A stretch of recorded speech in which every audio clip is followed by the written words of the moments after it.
યાર આ ડોક્ટરો પ્રિસ્ક્રિપ્શન આવા ગરબડ ગોટાળિયા અક્ષરોએ કેમ લખતા હશે?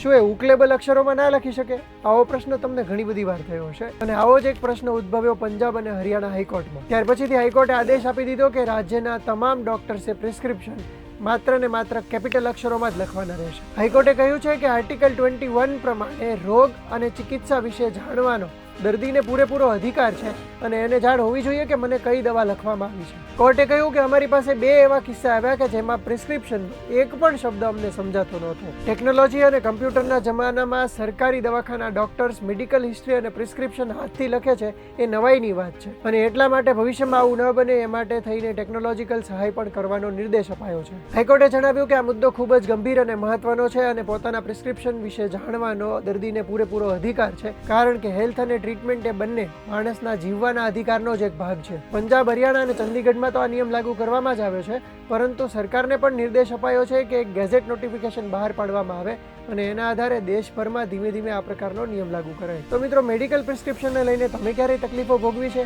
આ મુદ્દે તમારું શું સૂચન છે અમને કોમેન્ટ કરીને જણાવજો અને આ જ પ્રકારના ઇન્ફોર્મેટિવ વિડીયોઝ જોવા માટે ગુજરાત સમાચાર જોતા રહેજો.